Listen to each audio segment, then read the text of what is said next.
Members, please take your seats. Members, please take your seats.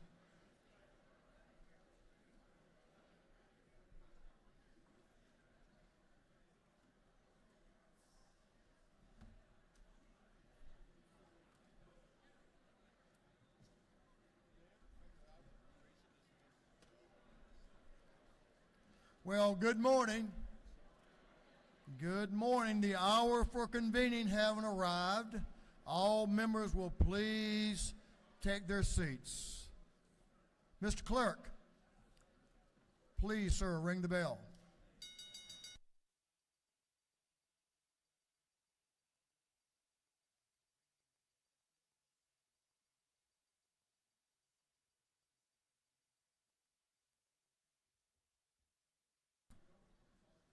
We're going to have the morning roll call. All members present will please vote green to signify their presence in the chamber, and the clerk will unlock the machines. Have all members voted?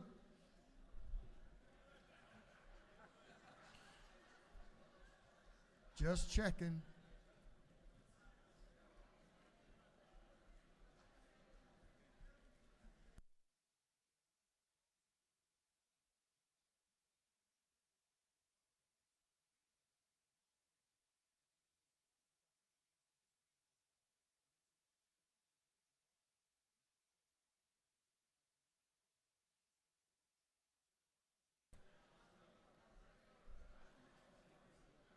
Have all members voted?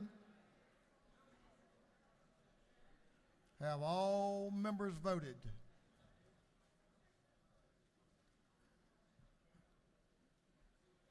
If so, the clerk will lock the machines. Doorkeepers will please close the doors and keep them closed. As is our custom, we will begin our day with scripture reading and prayer by the chaplain, after which we will pledge allegiance to the flag of our country. Our chaplain this morning will be introduced by the gentleman from the 157th House District, Representative Chairman Bill Werkheiser. Thank you, Mr. Speaker. It's my pleasure this morning to introduce Sergeant First Class Richard Sykes. It's State Patrol Day at the Capitol, and Mr. Sykes attended Georgia Southern University and Armstrong to attend their police academy and has worked at the Georgia Southern Police Department before realizing his lifelong dream of becoming a state trooper, where he was elected by his class as chaplain, which speaks volumes of his character. He is being assigned to Brunswick, Waycross, Hinesville, Rankin, and Reidsville.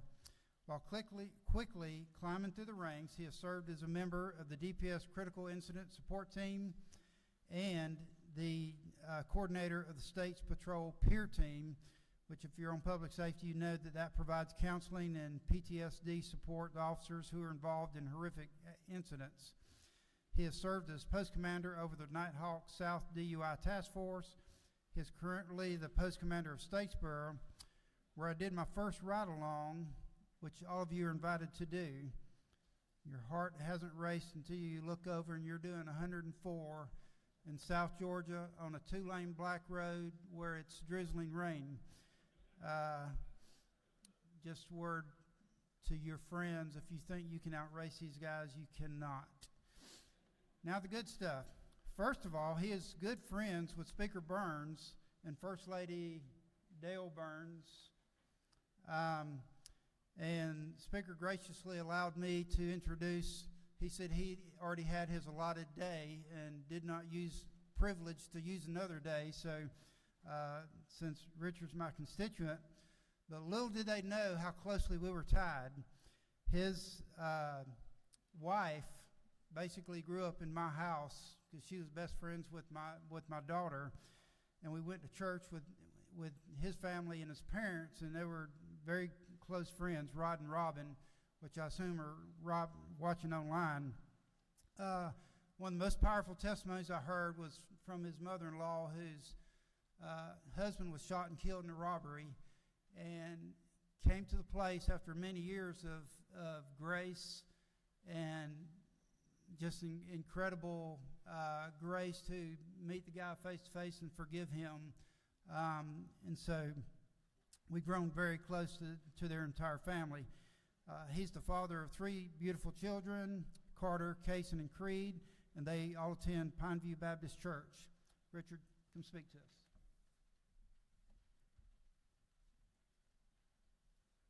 Thank you, sir. Thank you. Good morning. So thank you for giving me this opportunity to stand before you all and present a brief devotion that God has placed on my heart. Thank you, Mr. Speaker, and your colleagues, and Representative Werkheiser, for who you are and for what you stand for. I also want to thank my command staff for their support and their sacrifices as well. When I was first asked about doing this, my immediate response was of hesitation. But then I went to what a better way to represent my agency than to talk about my Savior, Jesus Christ.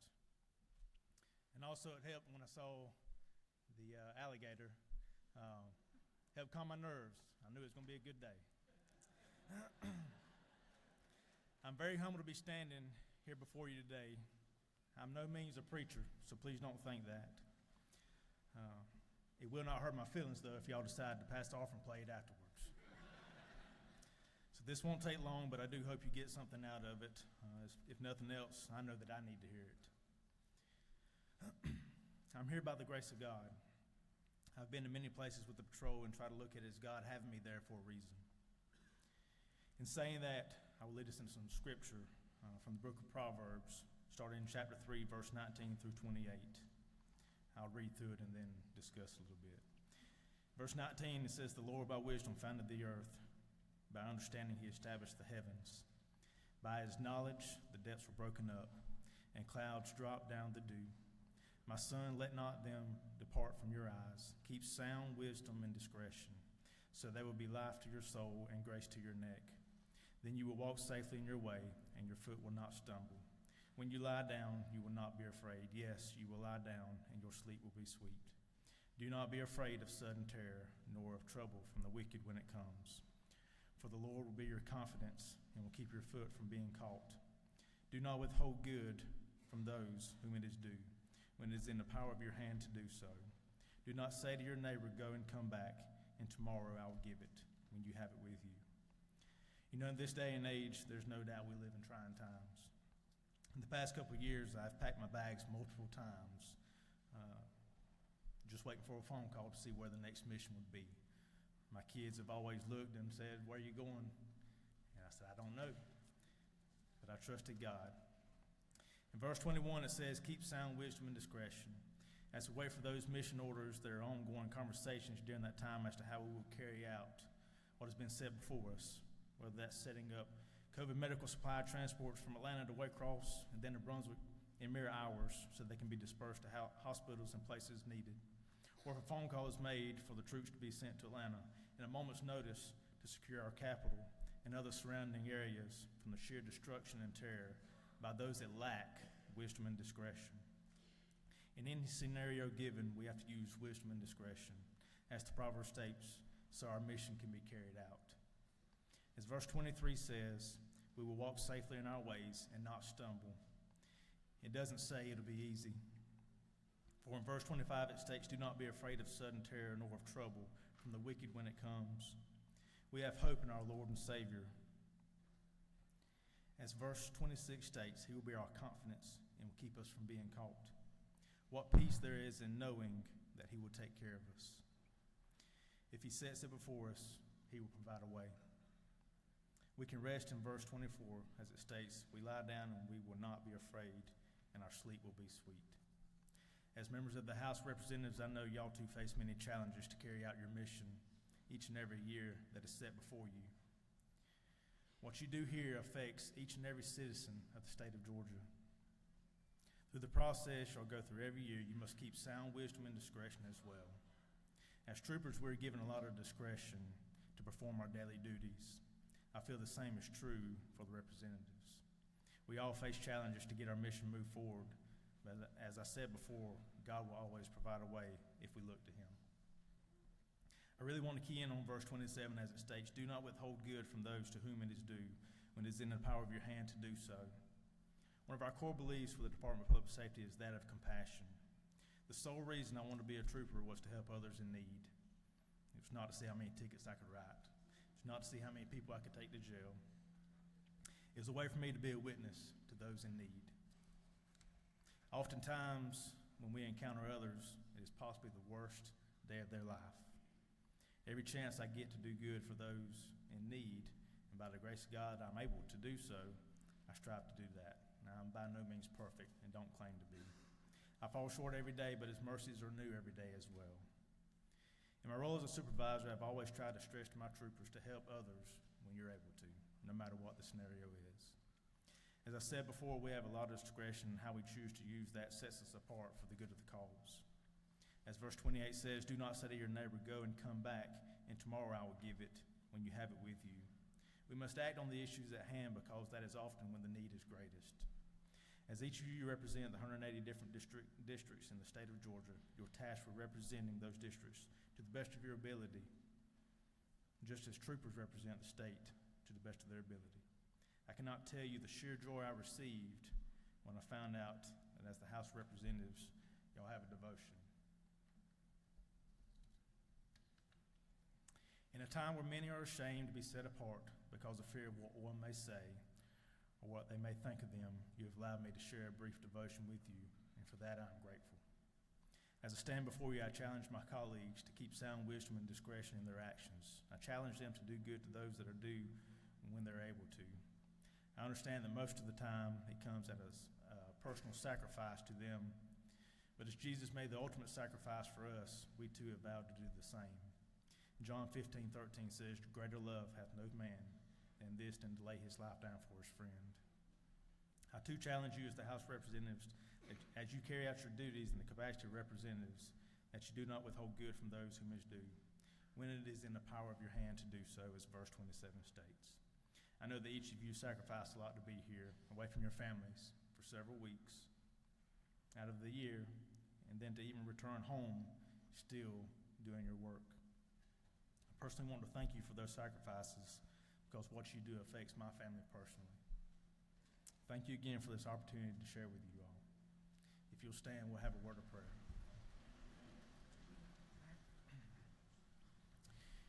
Dear Heavenly Father, I thank you and praise you for this day, Lord, for your many blessings, for your mercy and your grace, for allowing me the opportunity to stand and be a witness for you, Lord. I pray for each and every one that's here that turned aside to do your work, that you bless their families, bless them in their efforts as they progress on in the world that we know that is not our home. We should love you and praise you and ask this in Jesus' name. Amen. Stand for the pledge. To the flag of the United States of America and to the republic for which it stands, one nation under God, indivisible, with liberty and justice for all. Thank you.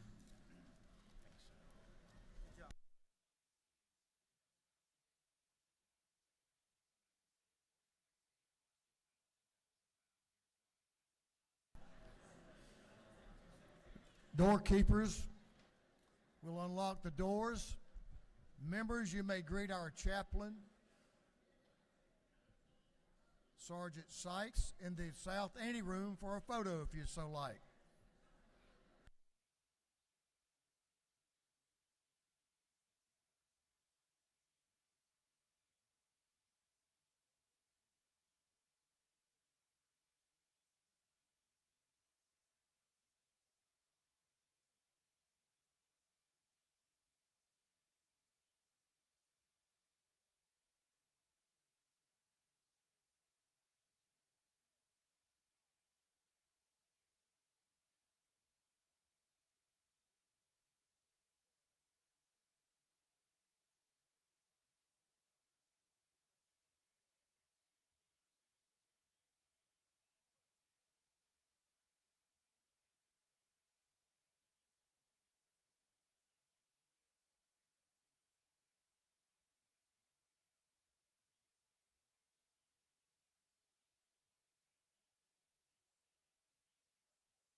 Chair recognizes Chairman Tarvin, the chair of the Committee on Information and Audits. Mr. Speaker, Suspend just for a moment, Mr. Chair. Let me get a little bit of order. My apologies.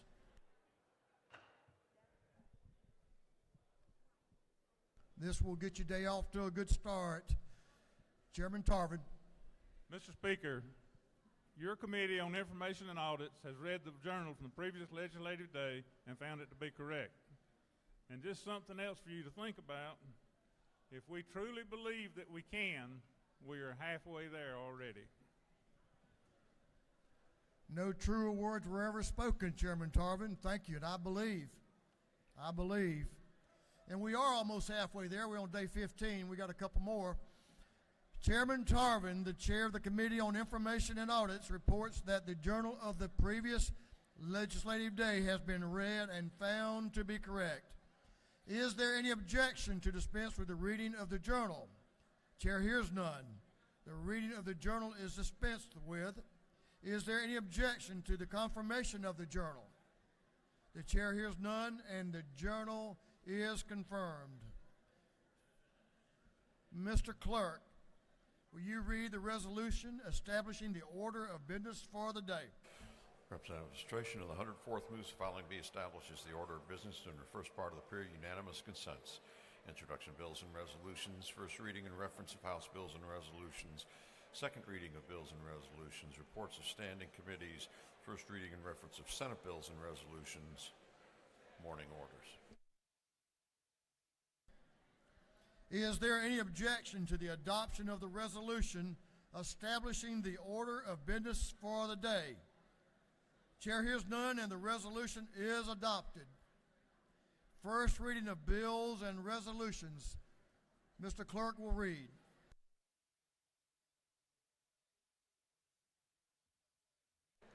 House Bill 263 by Representative Thomas, the 65th bill being titled Act to Amend Chapter 7 and Title 48 of the Official Code of Georgia Annotated relating to income taxes.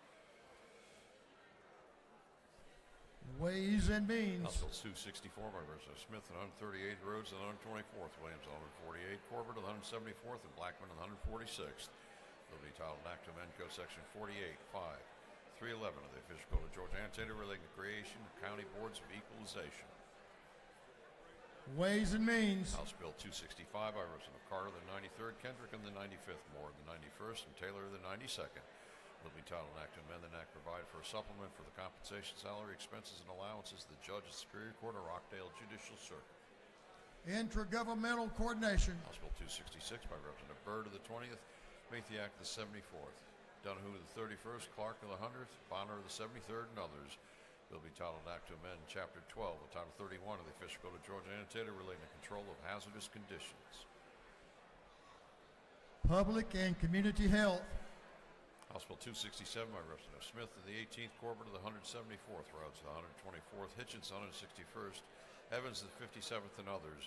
Bill be titled an act to amend Article 1 of Chapter 7 of Title 48 of the Official Code of Georgia Annotated relating to general provisions relative to income taxes. Ways and Means.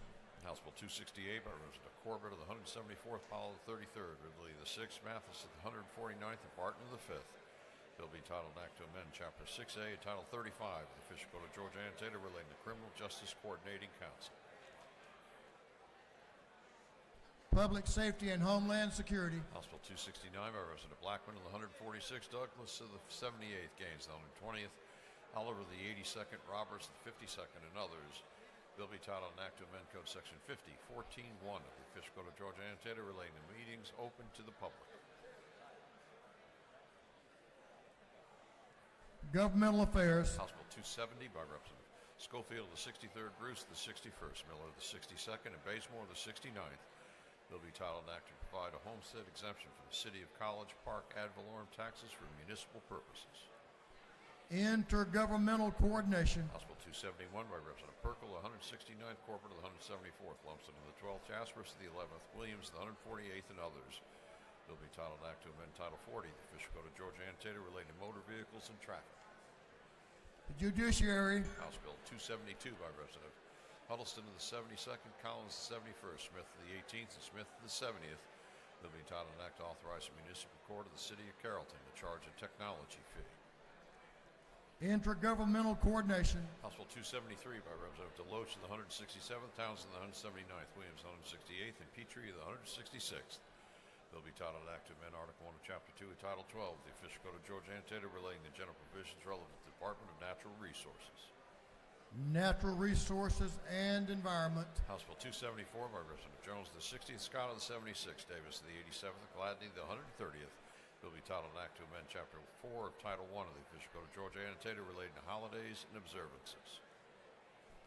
Defense and Veteran Affairs. House Bill 275 by Representative Apollo of the 33rd, Corbett of the 174th, Jaspers of the 11th, and Perkle of the 169th. Bill be titled an act to amend Chapter 1 and Title 51 of the Official Code of Georgia Annotated relating to general provisions relative to torts. Judiciary. House Bill 276 by Representative Scoggins the 14th, Gunther the 8th, Yurt of the 152nd, Kelly the 16th, Oliver the 82nd, and others. Bill be titled an act to amend Code Section 23.411 of the Official Code of Georgia Annotated relating to definitions regarding tuition equalization grants. Higher Education. House Bill 277 by Representative Scoggins the 14th, Gullett of the 19th, Kelly the 16th, Smith of the 18th, Fleming of the 114th, and others. Bill be titled an act to amend Chapter 7 of Title 48 of the Official Code of Georgia Annotated relating to income taxes. Ways and Means. House Bill 278 by Representative LaHood of the 175th, Buckner of the 137th, Powell of the 33rd, Corbett of the 174th. Bill be titled an act to amend Chapter 5 of Title 43 of the Official Code of Georgia Annotated relating to athletic trainers. Health. House Bill 279 by Representative Gamble of the 15th, Fry of the 122nd, Wiedauer of the 121st, Washburn of the 144th, and Gullett of the 19th. Bill be titled an act to amend Chapter 32, Title 33 of the Official Code of Georgia Annotated relating to property insurance. Insurance. House Bill 280 by Representative Gamble of the 15th, Lumsden of the 12th, Williams of the 148th, Taylor of the 173rd, Smith of the 18th. Bill be titled an act to amend Chapter 24, Title 33 of the Official Code of Georgia Annotated relating to insurance generally. Insurance. House Bill 281 by Representative Maynard of the 56th, Thomas of the 65th, and Lim of the 98th.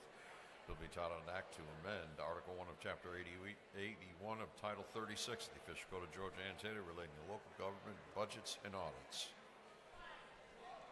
Governmental Affairs. House Bill 282 by Representative Maynard of the 56th, Werkheiser of the 157th, Wilkerson of the 38th, Smith of the 41st, and Lim of the 98th. Bill be titled an act to amend Part 2 of Article 6 of Chapter 2, Title 20 of the Official Code of Georgia Annotated relating to competencies and core curriculum. Education. House Bill 283 by Representative Campbell, 135th, Jaspers of the 11th, Bonner of the 73rd, Corbett of the 174th, Smith of the 18th, and others. Bill be titled an act to amend Part 1 of Article 1 of Chapter 8 of Title 48 of the Official Code of Georgia Annotated relating to general provisions applicable to sales and use taxes. Ways and Means. House Bill 284 by Representative Campbell, 135th, Knight of the 134th, Cameron of the 1st, Methiak of the 74th, Green of the 154th, and others. Bill be titled an act to amend Chapter 1 of Title 33 of the Official Code of Georgia Annotated relating to general provisions for insurance. Insurance. House Bill 285 by Representative Franklin, 160th, Carson of the 46th, Martin of the 49th, Williams of the 148th, Rhodes of the 124th, and others. Bill be titled an act to amend Article 7 of Chapter 20, Title 47 of the Official Code of Georgia Annotated, the Public Retirement Systems Investment Authority Law. Retirement. House Bill 286 by Representative Iowa, the 50th, Bruce of the 61st, Campbell, the 135th, Oliver of the 82nd, Gilliard of the 162nd, and others.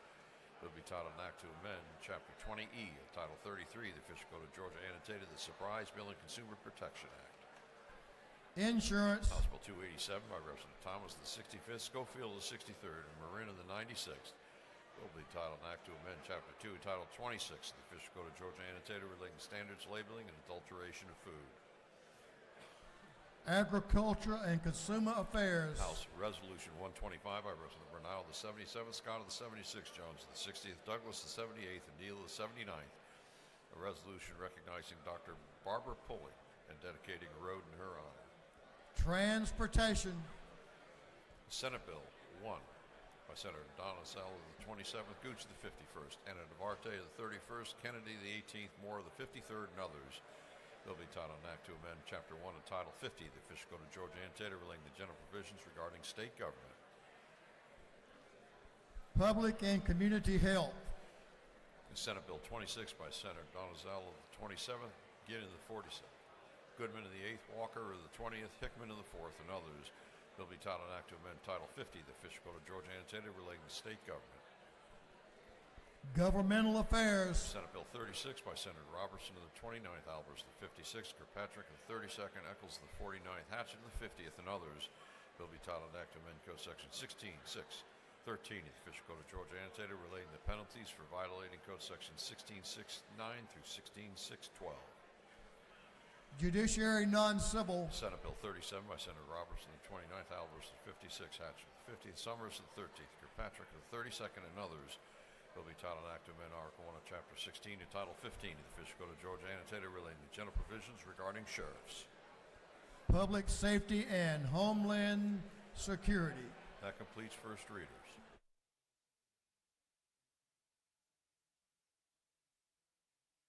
Second reading of bills and resolutions. The clerk will read.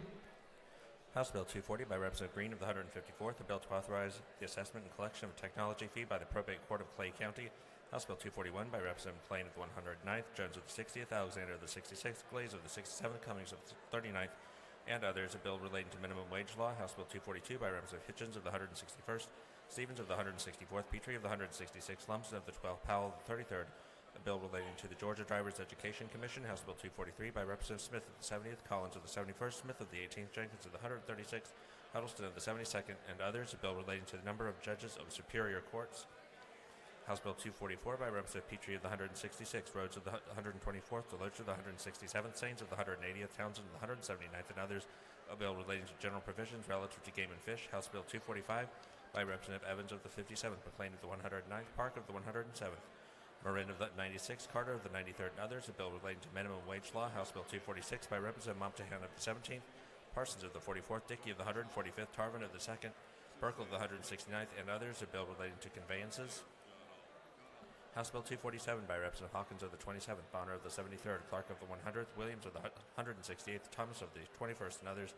A bill relating to the Fair Business Practices Act. House Bill 248 by Representative Ridley of the 6th, Irwin of the 32nd, Rhodes of the 124th, Collins of the 71st, Franklin of the 160th, and others. A bill relating to general provisions regarding sheriffs. House Bill 249 by Representative Martin of the 49th, Hilton of the 48th, Jones of the 47th, McDonald of the 26th, Gaines of the 120th.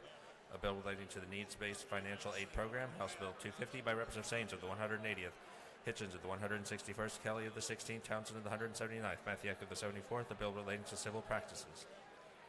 House Bill 251 by Representative Schofield of the 63rd, Drenner of the 85th, Kennard of the 101st, Evans of the 89th, and Hutchinson of the 106th. A bill relating to governmental entities prohibited from restricting utility service connection or sale of fuels based on type and ability to choose utility service. House Bill 252 by Representative Thomas of the 21st, Bonner of the 73rd, Clark of the 100th, Ballard of the 147th, Prince of the 132nd, and others. A bill relating to appointment, compensation, authority, qualifications, training, and other limitations of associate probate court judges, crimes and defenses, domestic relations, education, military affairs, registration and licensing of motor vehicles, and retirement and pensions.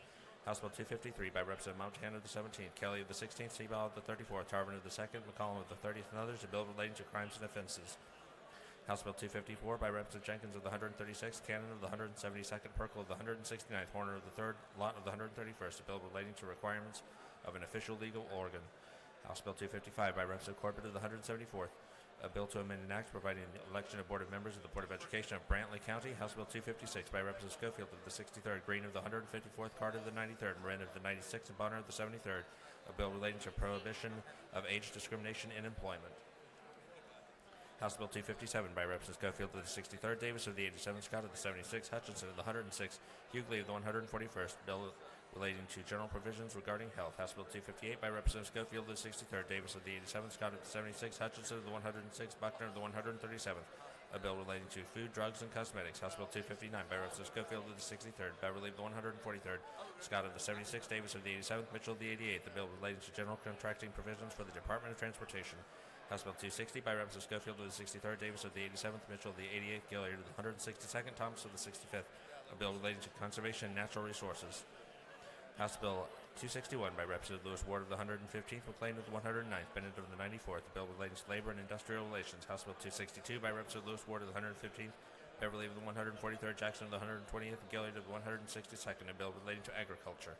House Bill 119 by Representative House Resolution 119 by Representative Saines of the 180th, Townsend of the 179th, Petrie of the 166th, Mathiak of the 74th, Vance of the 133rd, and others. Resolution creating the Joint Study Committee on Censorship by Social Media Platforms.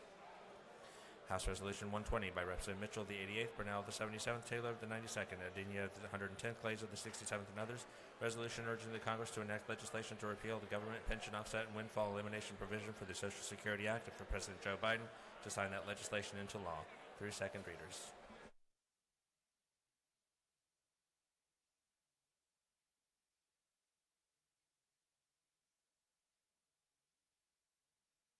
Reports of standing committees. The clerk will read.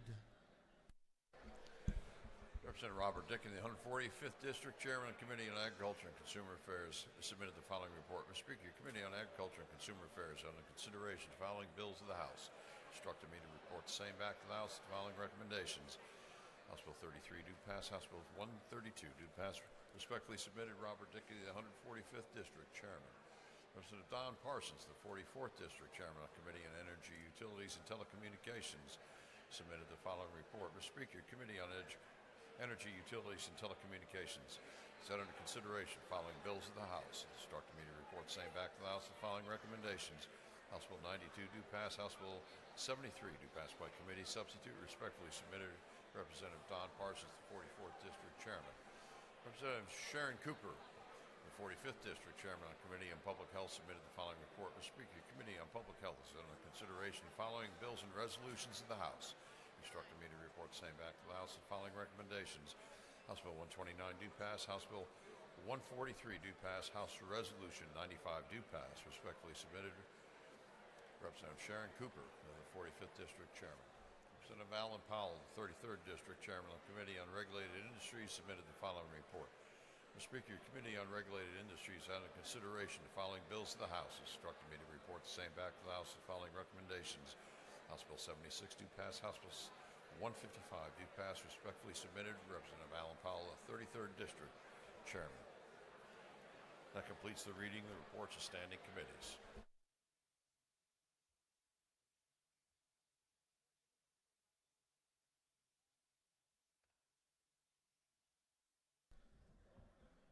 Members, please take your seats. We're going to move on to morning orders now. But first, the chair would like to take a point of privilege. You know, this body was led over the years by two great Georgians, both of them from the mountains of North Georgia. Speaker David Ralston and Speaker Tom Murphy. We have the great honor today to have the son of Speaker Murphy, retired Superior Court Judge Mike Murphy, to be with us today. Let us honor you by recognizing you, Judge Murphy.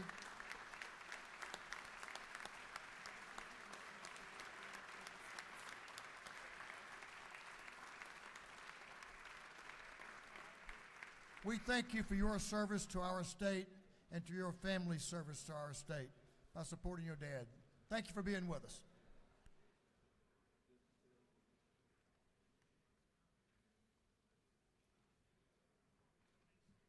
We will now recognize our doctor of the day, Representative Miriam Parrish will stand in for Leader Beverly to introduce our doctor of the day, Representative Parrish. Thank you, Speaker Burns. Thank you. Ladies and gentlemen, today I rise to introduce to some of you our doctor of the day. She is Dr. Keisha Renee Callens. She is an obstetrician gynecologist with Community Health Care Systems, a federally qualified health center network in Central Georgia. She currently serves as chair of the National Advisory Council for the National Health Service Corps and was a former NHSC scholar. She serves as a clinical assistant professor and Joy McCann Endowed Professor with Mercer University School of Medicine. She was appointed by the governor to serve on the Georgia Composite Medical Board and the Sandra Dunnigan Deal Early Language and Literacy Board. She serves on the board of directors for the Healthcare Georgia Foundation Board, the Georgia State Medical Association, and the Bibb County Medical Society. She is chair for the Medical Association of Georgia, Task Force on Physical Healthcare Workforce Resilience, and the Georgia OBGYN Society Breastfeeding Medicine Committee. Dr. Callens brings a wealth of knowledge to women's health for rural and underserved populations and is actively involved in pipeline mentorship, translational research, and community engagement.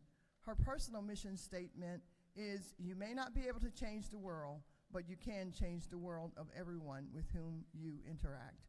Ladies and gentlemen, Dr. Callens, thank you for being here.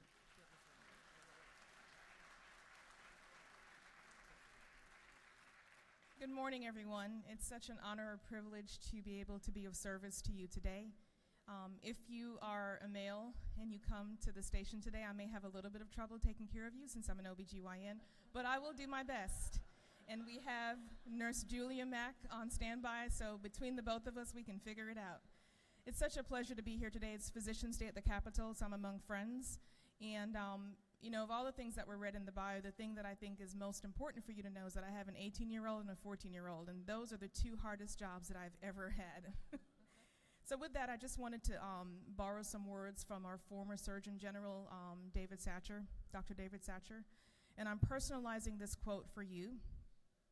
"We need legislators who first care enough. We need legislators who learn enough. We need legislators who do enough. We need legislators who will persevere until the job is done." And I'll leave my prayer with you as I say thank you for what you do on our behalf for the citizens of Georgia. And my prayer every morning is that God will give us the capacity to meet our calling and the passion to fulfill our purpose. Thank you so much.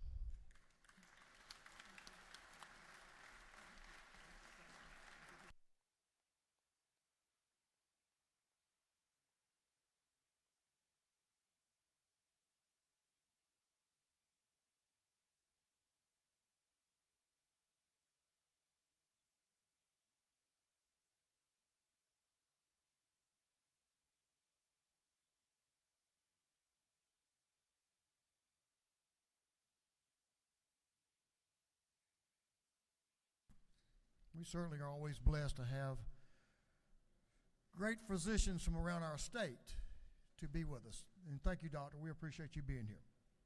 We now move on to morning orders. We have a long list of morning orders. We're going to ask each member to hold their morning order to 1 minute. We have a lot of folks that need to be recognized, so I hope we'll all recognize that and be aware that all the members need opportunity to address the folks who are here with them. So it's a big day at the Georgia Capitol. So we'll start with Chair Lady Cooper.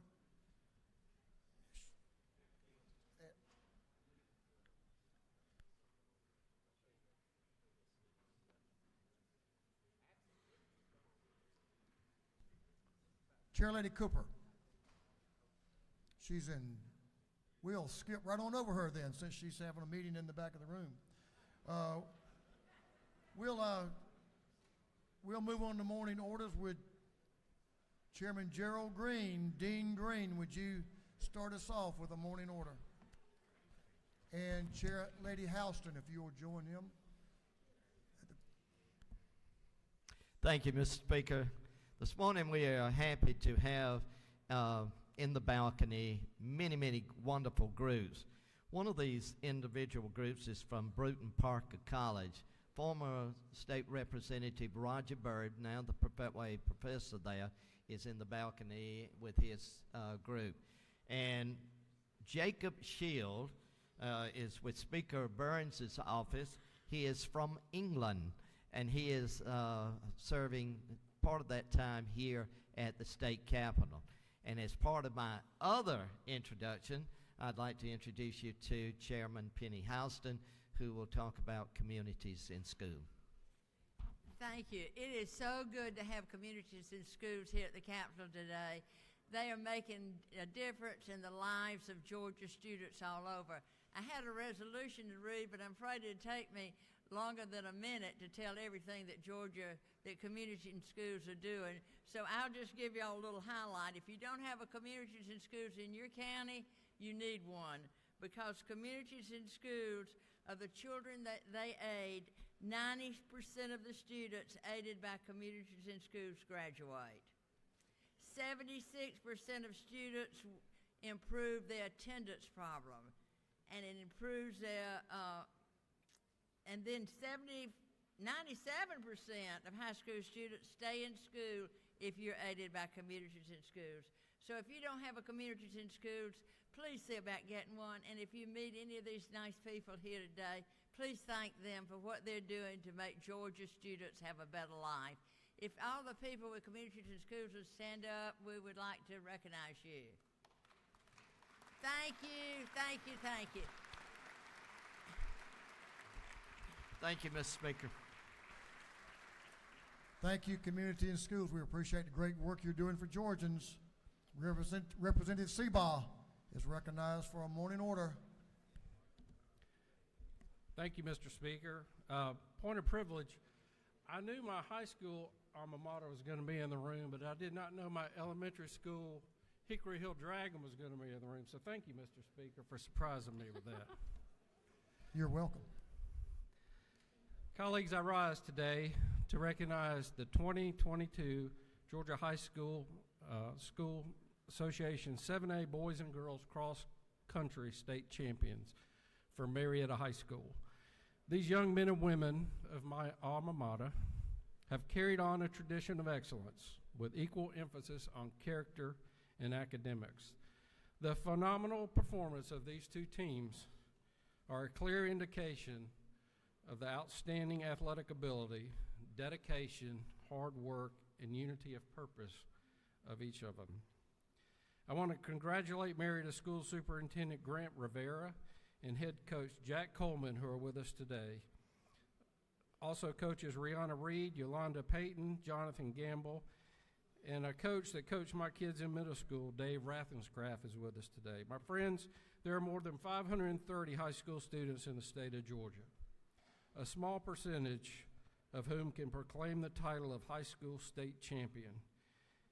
These champions are with us today in the balcony. If you will please stand, and colleagues, please give them a warm welcome to the state capitol.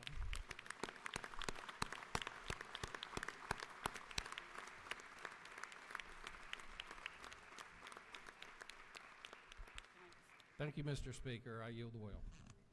They're my alma mater, too. Go Blue Devils. It's a good day. Thank y'all for being here, and congratulations. We now recognize Chair Lady Cooper, Representative Al, and Dr. Newton, Chairman Newton, for a morning order. Thank you, Mr. Speaker. I'm glad to be with my colleagues here, two physicians that are serving in the House. Glad to be a team member as a nurse with an advanced degree. So, and it's our pleasure today to welcome the doctors from across our state. This is Doctors' Day at the Capitol, and they are from all over, north, south, east, and west, where they serve the people of Georgia and trying to do the best they can for our patients. Most of the time, you don't see doctors there because they are dedicated to patient care and in their offices and in their hospitals across our state. And this is the one day that they join us. And so I hope you'll stand and give them a round of applause. And even though there are not a lot of them here, they're out in the hall, they can hear it. Yay! Is that okay? Okay. I know that doctor. Mr. Speaker, if I Yep. might. Yes, ma'am. That doctor does a lot for our Okefenokee Swamp. He's on the board. And that's an alligator, Representative Seabaugh, not a dragon. Yay! It's a dancing alligator. Chair recognizes Representative Hilton for a morning order.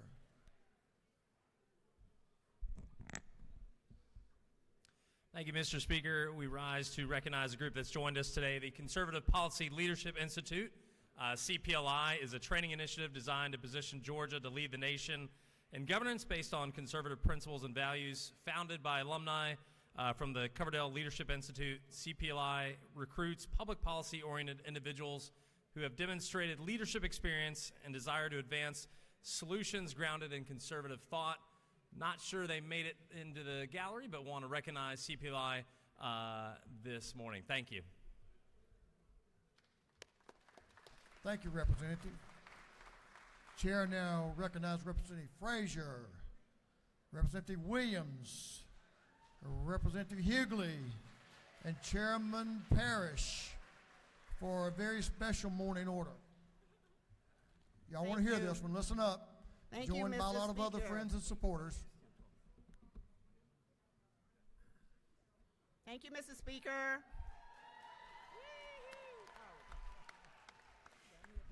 This is the day that the Lord has made. Let us rejoice and be glad in it. This is Sickle Cell Day at the state capitol, and we are so honored to have our sickle cell warriors, especially your legislative warriors that are standing here today that support you. But we have our families, our caregivers, our advocates, stakeholders, our doctors who take care of our sickle cell constituents. And I would just like to welcome you to Sickle Cell Day at the Capitol. With us today in the gallery, we have our Executive Director for the Sickle Cell Foundation of Georgia, Ms. Tabitha McGee. And we also have our sickle cell champion, Master Lawrence Soares, and his mother, Ms. Greta Soares. Lawrence is 16 years old, lives in Gwinnett County, is an honor student at Grayson High School in his junior year. He represents the Sickle Cell Foundation across the state of Georgia in events sponsored by the Sickle Cell Foundation. So, they are here today in room 216 from 11 to 1:30. I would appreciate if you all would just go by. You have constituents here that have came across this state to be here today to show you their appreciation for us always supporting them in their strive to live a more comfortable life. Thank you for being here, Sickle Cell Warriors. This is your day.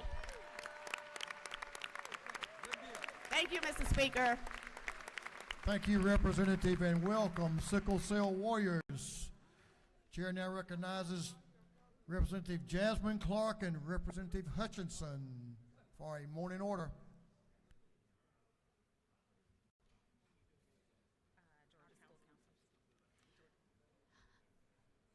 Thank you, Mr. Speaker.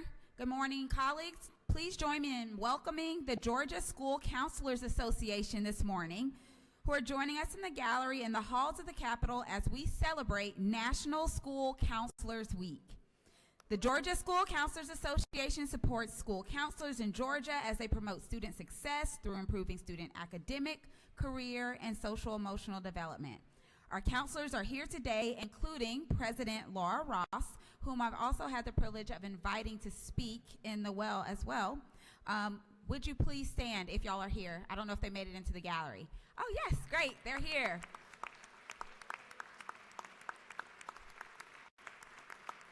Welcome to our school counselors from all across the state of Georgia. Thank you, Mr. Speaker. Thank you, Representative. Great to have you counselors. Y'all do great work. Thank you. Representative Martinez is recognized for a morning order. Thank you so much, Speaker. Colleagues, today is Library Day. Library Day in Georgia. It's a great day. I want to recognize, Mr. Speaker, a couple of dignitaries that are here. Julie Walker, the state librarian. Stacy Brown, chair of Georgia Council of Public Libraries, State Library, and vice chancellor to libraries and archives. General Mullis, library director for Marches of Glen and Georgia 2023 Library of the Year. Also, Loganville City Council, Brandon Whitfield, and board member, school board member, Lisa Luttrell. I'm going to read a real quick resolution because I believe that libraries are it. Recognizing February 8th, 2023, Public Library Day at the State Capitol. And for other purposes, whereas there's 410 public libraries that serve every county in the state of Georgia, whereas there were more than 13.7 million in-person visits and more than 23 million online visits in 2022, whereas there's 30 million books, media, material checked out from public libraries every year, whereas there's 1.1 million children attending reading times in public libraries, and whereas there's Georgia Public Libraries partner with Zoo Atlanta, Fox Theater Institute, the Georgia Commissioner for the Holocaust, the Atlanta Hawks, Georgia State Parks, Michael C. Carlin Museum, and the Center of Puppetry. Whereas by early literacy initiatives encourages children to read 1,000 books before kindergarten, as had had tremendous success and participation throughout all of Georgia, and further encourages family to engage with children's early learning. Now, therefore, be told verify that the House representatives that the members of this body recognize today, February 8, 2023, as Public Library Day. Do not forget, we got outside between Mitchell Street, between the Capitol and Coverdale, we got the varsity truck from 11:45 to 12:45. Mr. Speaker, I yield you well.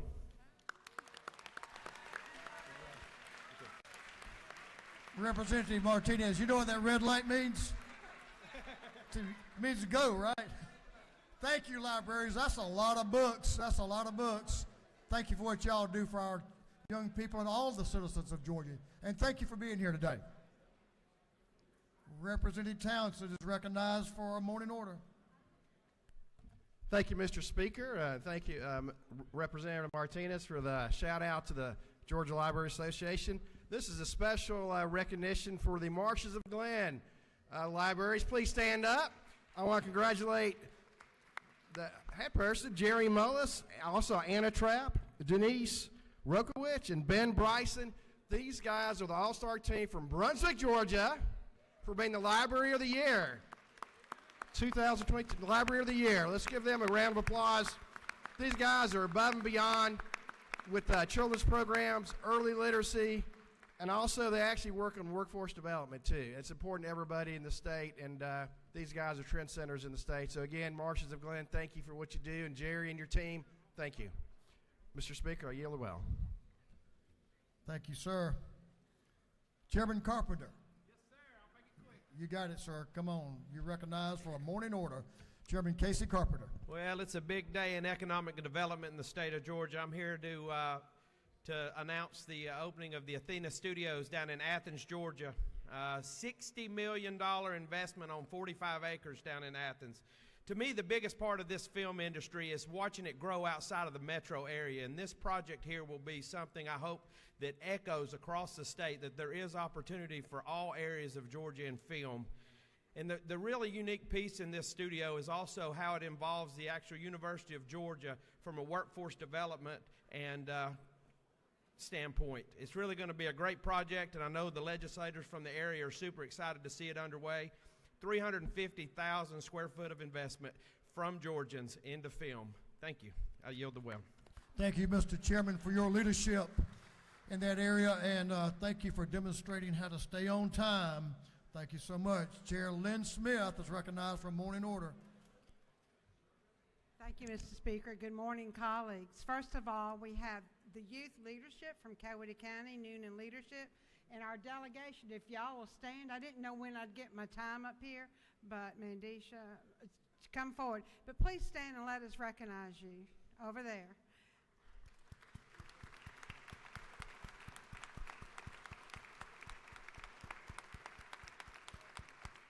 Thank you, colleagues. I'm looking at my light. I also have and speak on behalf of our delegation for all our 4-Hers who are here today. So they're out in the hallway trying to get in, believe it or not. So let's recognize them for a round of applause.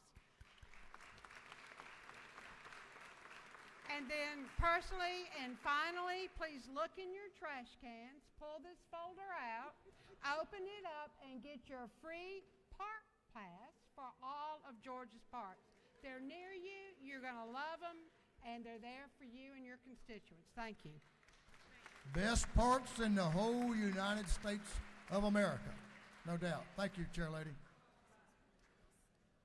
Now let's see, we have Whip Burchett, Chairman Saines, Corbett, Meeks, and Perkle for a morning order. Who's going to do the talking? You have 1 minute. 1 minute. Thank you, Mr. Speaker. I'm here to recognize today Okefenokee Risa. If you all will stand up in the balcony. We've got Dr. Greg Jacobs as the executive director, and these are all your superintendents from South Georgia, 9 South Georgia counties, and we want to recognize the leadership you have and continue to help us with our one of our most precious assets, and that's our children, and all the hard work you did through COVID and the work that you continue to do. So we certainly appreciate you and want to recognize each one of you.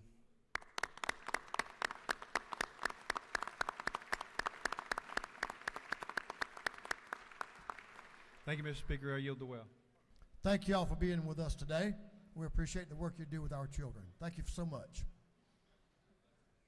Chairman Dickey, you're recognized for a morning order, sir. Thank you, Mr. Speaker. I want to recognize a group that many of y'all saw this morning, Georgia Young Farmers Association. They're walking around here with their red coats, and many of you have young farmer chapters in your counties. And so today is Young Farmer Day, commending the association and recognized today is that day. It was founded in 1970 to serve as the primary adult education delivery system for young Georgia farmers. And today it stands as the nation's largest affiliate with 61 chapters and 6,000 members. So they run a valuable service to their local communities through classes, field demonstrations, school tours, and many other educational activities. So we just thank you for your hands-on work with our young people, with our young farmers throughout our state, promoting agriculture and that workforce for our state and the importance of agriculture. So if you would, we've got some in the balcony, I think. I'd love for them to stand if they're there. Our Young Farmer Association.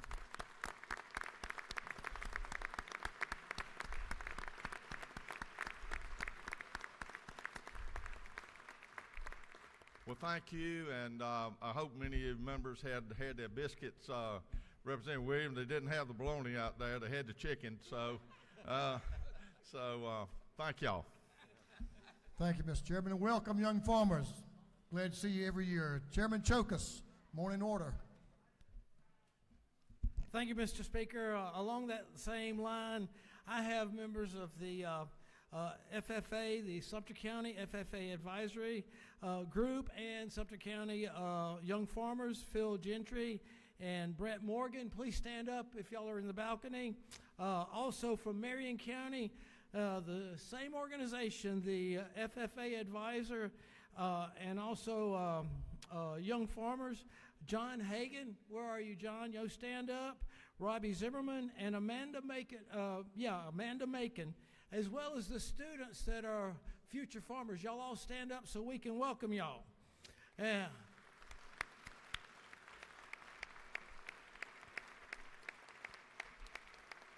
And on a second note, Mr. Speaker, the Marion County Middle School is having a fundraiser and gun raffle, and they're $25 a ticket, and I've got them on my desk, so if anybody wants to buy a ticket, please come to my desk. Thank you very much, Mr. Speaker. Have a great day.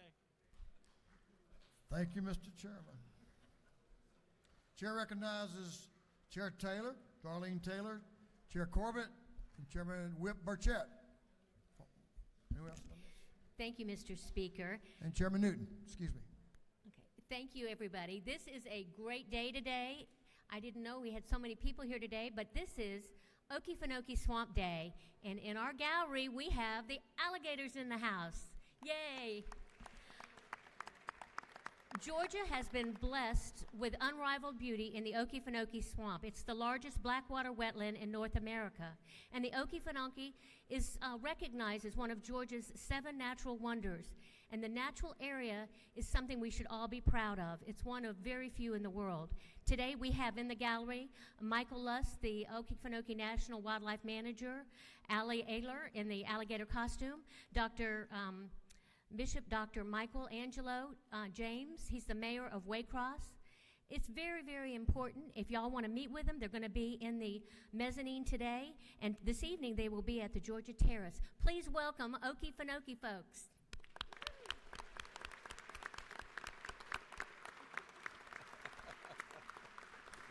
Thank you. It's good to have all you swamp creatures, no doubt. Hope you have a good day. Thanks, Chair Lady. We appreciate it. Representative Schofield is recognized. She waves. Thank you so much. I owe you one. Mr. Clerk, will you read the caption to a resolution, please?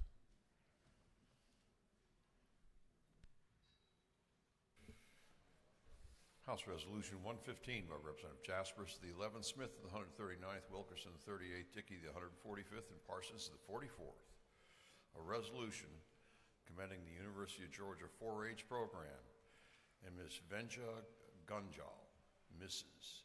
Melanie Beersmith, and the 2022-2023 4-H leadership teams, and recognizing February 8th, 2023 as 4-H Day at the State Capitol.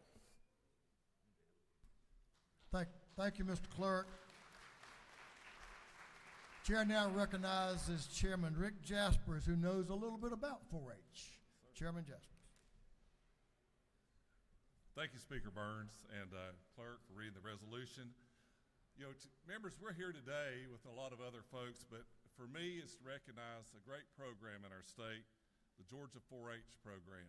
You know, it's our youth development program that's part of the College of Agriculture and Environmental Science, the Cooperative Extension Service, what a mouthful, but they bring young people like this lovely lady that you're going to hear from in just a moment.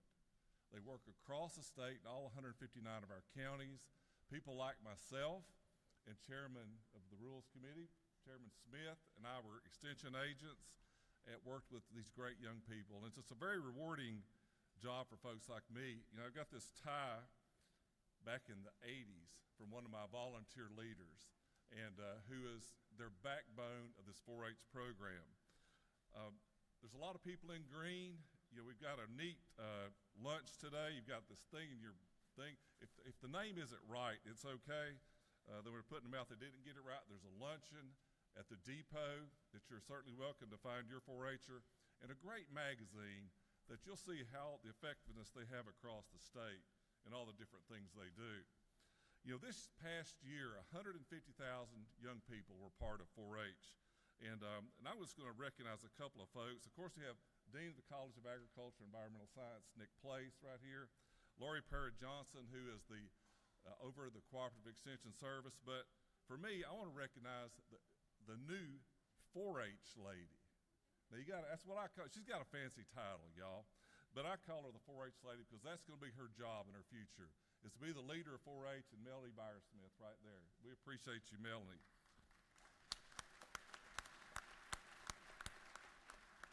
What we have as our guest is just bring a few words as the state president from Cobb County. Venja Gunjal is going to take a moment to address us. Thank you, ma'am.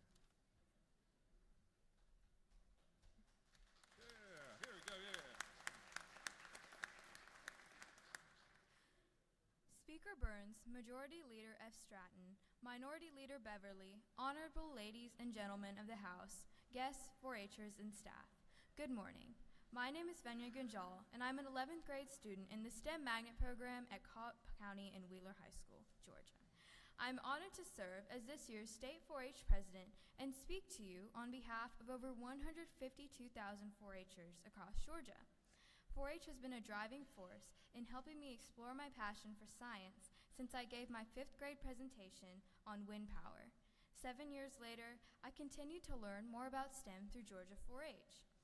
4-H builds the next generation of leaders by engaging youth people with life-changing experiences in agriculture and STEM, healthy living, and civic engagement. These opportunities are made possible by the dedication of volunteers, county agents, and other adult leaders that make Georgia 4-H the Youth Leadership Premier Program. On behalf of the University of Georgia College of Agricultural and Environmental Sciences and all 4-H members, I would like to express my sincere gratitude for your lasting support of a program that makes the best better for tomorrow. Thank you. Thank you. Yay, good job. Good job. Thank you.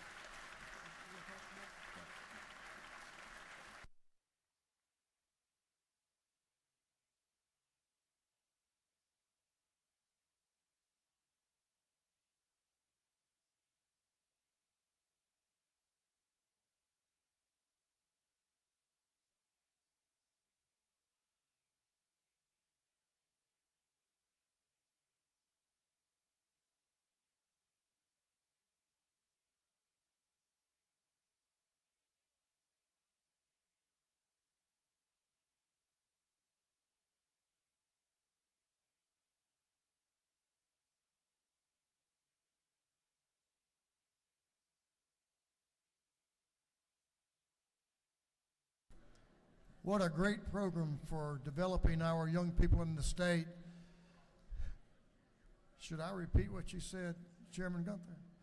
Chairman Gunther said, Rick, Chairman Jasper's tie is older than the speaker, older than the president. So there's something to that, I'm sure. Thank you, Chairman Smith, as well, Richard Smith, for your years of service and leadership in the 4-H program. Thank you, sir.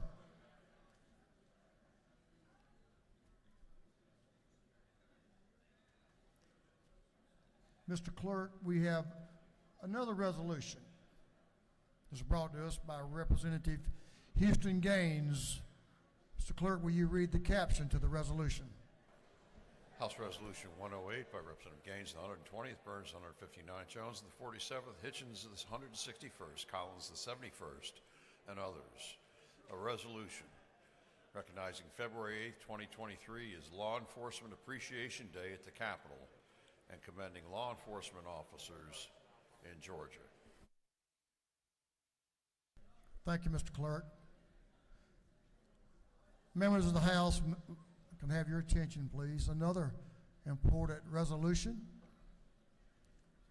We're going to recognize first Chairman Bill Hitchens to speak to the resolution, and then Representative Houston Gaines to speak to the resolution. Chairman Hitchens.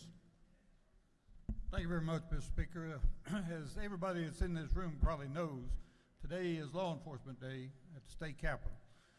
I was surprised when I came in this morning. There were probably 200 or 300 law enforcement officers outside on the second floor that were meeting. And I just wanted to say, sometimes they go underappreciated, but they protect us 24 hours a day, 7 days a week, 365 days a year. They protect you, they protect your family, they protect your business, and they protect those interests that want to come to our country, to our state, to provide for economic development.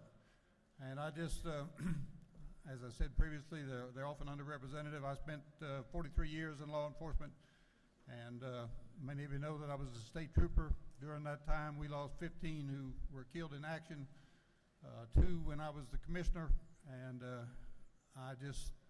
you never have experienced anything when you stand up at a funeral and look at the widow and the children trying to explain what happened to them, and the fact that they were working to protect you. So I think Houston, Chairman Gaines here has got a resolution that he wants to speak to, but I appreciate you, and I just want to say that I know the majority of the people in here appreciate you as well. So many of you aren't here. I think some of them are still over the Senate, but if you're in the gallery, please stand up. If you're standing in the back, raise your hand.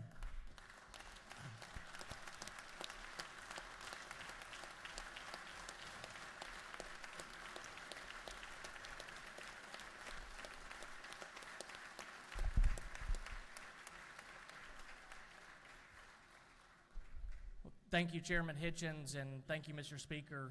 We are honored to have so many members of our law enforcement agencies across the state here today for Law Enforcement Appreciation Day.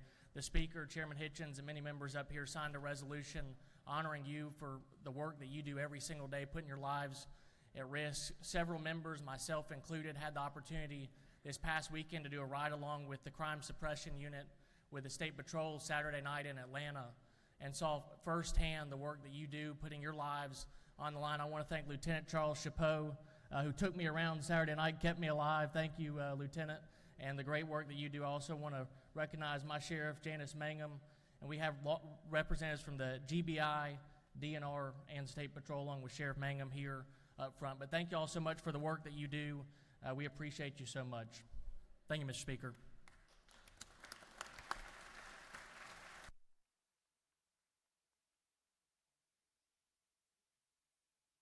We appreciate y'all's service, those of you in the balcony, those outside, and all of our public safety folks around the state. Thank you for being here. Thank you two for bringing this resolution. We appreciate it.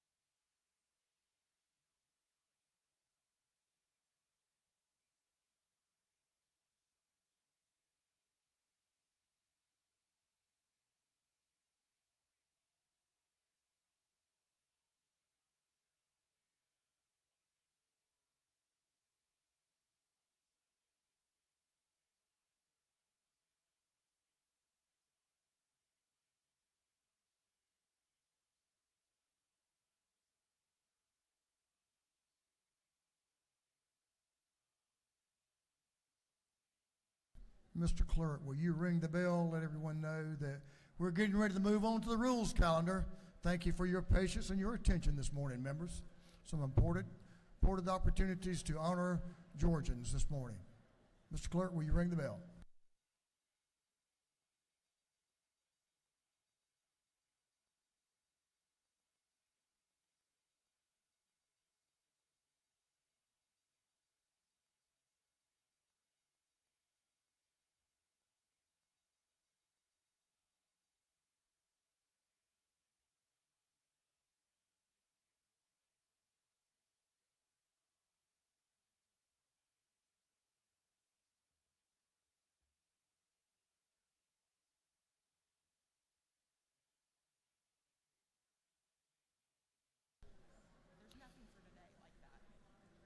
The clerk will read the caption to HB 35. House Bill 35, by Representative Hitchens, 161st, Stevens, 164th, and others, to be entitled an act to amend Chapter 2 entitled 52 of the Official Code of Georgia annotated relating to Georgia Ports Authority, so as to provide for powers of the authority to expand the arrest authority of officers of the Georgia Ports Authority in certain circumstances, and to provide for additional powers and duties of such officers. This bill having been referred to the Committee on Public Safety and Homeland Security, that committee recommends that this bill do pass. Chair recognizes the gentleman from the 161st House District, Chairman Bill Hitchens, to present the bill. Thank you very much, Mr. Speaker. House Bill 35 is a retread from last year. I actually carried the bill. It went through the House pretty much unobstructed, went through the Senate, and I had a little bit of difficulty over in the rules in that I had another meeting I had to attend to, and the rules chairman wrote my bill down on a 3x5 card and promised he would carry it since it's a department bill, and he forgot. So here we are again. What the bill does is it gives the Georgia Port Authority Police jurisdiction for 1 mile from the boundaries of the Georgia Port Authority. And the reason for this is we all know it's the #1 economic indicator in our state, and it affects jobs in every county in our state according to University of Georgia research study. But the reason for this is they've had to buy property off-site. So what they want to do is to be able to protect that property. The #1 problem, I think, at the port is theft. And certainly if they have their commodities off-site, they want to be able to protect them.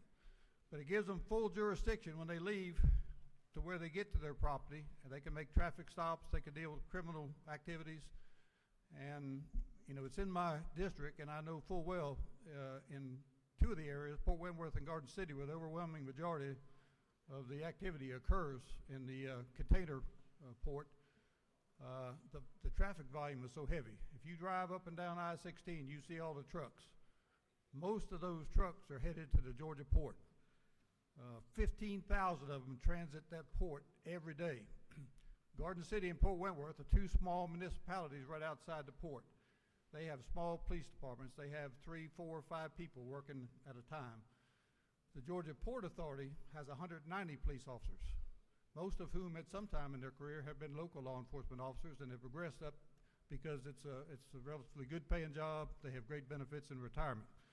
So what this does is just allow them for the jurisdiction there, and and I guess what I have a letter from every police agency and both sheriffs in Brunswick and Savannah that advocate for this, because some of them don't have the ability to react to everything. So traffic backs up at the ports. Sometimes it backs up 2 or 3 miles. They have accidents out there, and this will enable the 190 police officers at the port to come out and handle those things and get traffic going again when they don't have sufficient personnel in the local agencies to handle it. And that's the bill. If you know, I ask for your favorable consideration, and I'll stand for questions. Gentlemen, you yield for a question? I yield. You did an outstanding job. I don't know about that. You don't have any questions, Mr. Chairman? Well, I yield the will.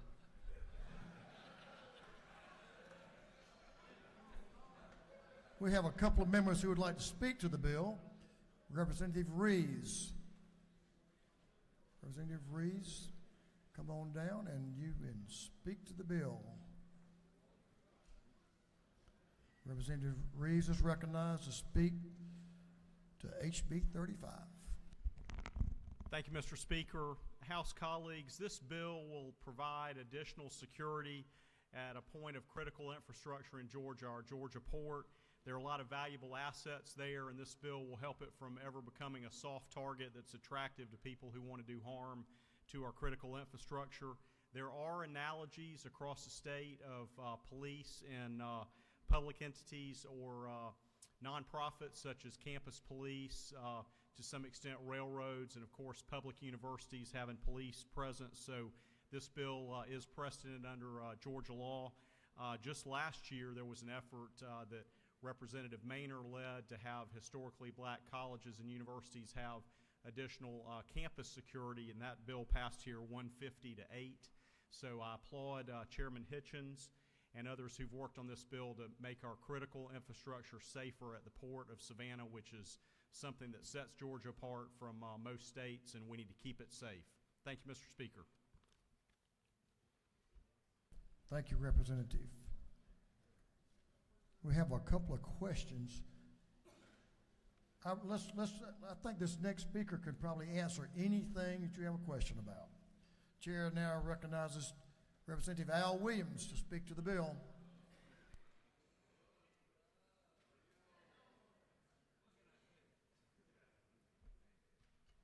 Thank you, Mr. Speaker, and I know you know of what you speak. I got up a little early because I was prepared for a 20-minute presentation from Chairman Hitchens, and he finished much quicker, so I was not quite prepared to come up. But let me say this. There is nothing nefarious in this bill. The communities that surround the portion of the port that it's in are primarily African-American communities. And far too often, something comes up that hurts those communities. This is not the case. This bill has been well vetted, 159 to 1 last year, and the entire Savannah delegation is for it, of which I'm an ex-officio member. I have a lot of constituents that work at the port. It is so very important. What the chairman said is it. you ever drive in that area, it can be a nightmare. Police departments that surround it just don't have the resources. They need the help.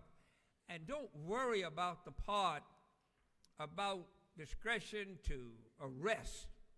Tell you something about arrest. I grew up at the military post at Fort Stewart. If you walk around one of those tanks and look at it and you're going to have a pass to be on there, you flat going to jail. You will not stop it almost. You're going to jail. And out there at the port where all of this valuable stuff is, if you go out there and you have no reason to be out there, you most likely should go to jail. We have lines of truck drivers who have to pass security checks to come on. So why should you not be subject to having a reason to be on the port? And all we ask is this. A lot of areas in Georgia that those in the Savannah delegation we don't know a lot about, but we know a lot about the port and its huge economic impact. We know that. Help us this time. And when you tell us something about something you have in your area that we know nothing about, we'll help you that time. It's a quid pro quo. Any questions now? Mr. Speaker, Gentlemen, yield. I'll yield. Now, this question comes from Rayburn's Gap to Tybee Lights. So let's see. We're going to recognize a gentleman from the 6th House District, Representative Jason Ridley, for a question. Thank you, Mr. Speaker. To your right. Does the gentleman yield? I yield. Having an inland port in Murray County, I got a question on this bill. Does that mean that the port in my county will also be able to enforce laws within a mile of that port since it's owned by the Port Authority? That's a very good question, Mr. Ridley, and because I'm an expert on ports, I don't know the answer. But I can promise you this. It does affect Brunswick and Savannah's ports, and I am certain that whatever is needed to secure what's going on at your inland port is certainly going to be done. But I can't honestly tell you right now. And follow up, if you don't care, one more question. Yes, on sir. line 91, it talks about that they have, that basically they have jurisdiction on public and private property within a mile, which in Savannah I understand because you got a road about a mile out. But if they do have authority in like my county, within a mile, there's homes all around us. We don't have the traffic backed up, so that kind of worries me a little bit. And I guess I should have asked, but I'm sorry I didn't. But I just need a little bit more clarification on what they would be able to do and what they wouldn't be able to do. Well, you're right on one point, and I'll straighten the other. The first, yes, you should have asked. And the second issue is, I can't see a problem around your port as many guns as Ridley owns. That's true. That's true. Thanks so much. Gentleman, yield for another question. One more, Mr. Speaker, one more. Let's have two more if you don't mind. You the Speaker, One of them's two from more it is. One of them from a friend who knows a little bit about the ports, Representative Gilliard, who knows a lot about the ports. Gentleman, yield. Of course I will, my friend. Isn't this an excellent bill that will continue to move the economic development forward for all Georgians, because these officers would be protecting the goods of all of Georgia Port, therefore protecting goods for all citizens of Georgia? You certainly speaking truthfully. And isn't it also, the gentleman further yield? I further yield. Isn't it also true that you told the truth about the security of Garden City Police Department being one of the best security forces in the state, therefore making this a continuous great bill that these officers would only be protecting the assets of Georgia Port, and in Garden City would still have their jurisdiction to protect the citizens of Garden City? You're right again, and you're on a roll, so don't stop. I thank you. Thank you. One more question. I think we may clear up some of this. Chair recognizes Whip Burchett. Thank you, Mr. Speaker. Does the gentleman yield? I yield. Isn't it true that the bill applies to all Port Authority property, and that most all Port Authority property already has a security force in place, and this would extend 1 mile outside of that, every piece of property owned by the authority? Isn't that true, Mr.? Sir, you said exactly what I said. That's all. Thank you, Mr. Speaker. I think that solved the question. Thank you, Representative Mr. Williams, this Yes, is an important question. And Yes, sir. And I won't pose it, but I know that the former mayor, Representative Jackson from Savannah, has a question. Will clarify anything that may be in question here. Representative, Thank you, recognized. Mr. Chairman. I yield.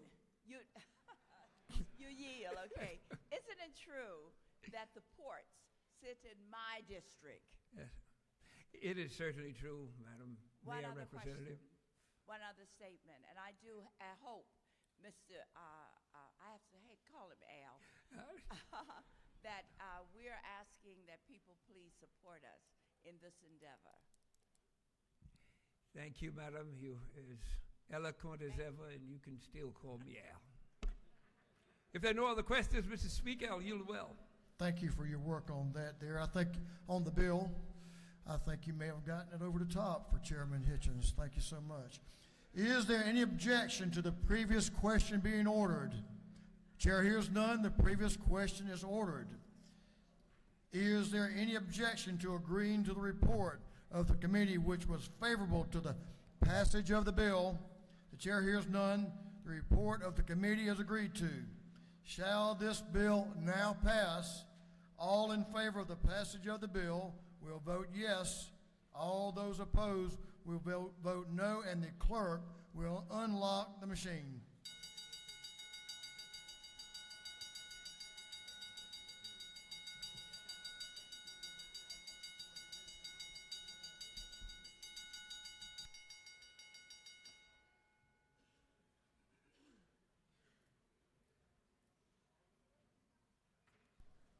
Have all members voted? Have all members voted? If so, the clerk will lock the machine. On the passage of the bill, the yeas were 164, the nays 2. The bill, having received the requisite constitutional majority, is therefore passed.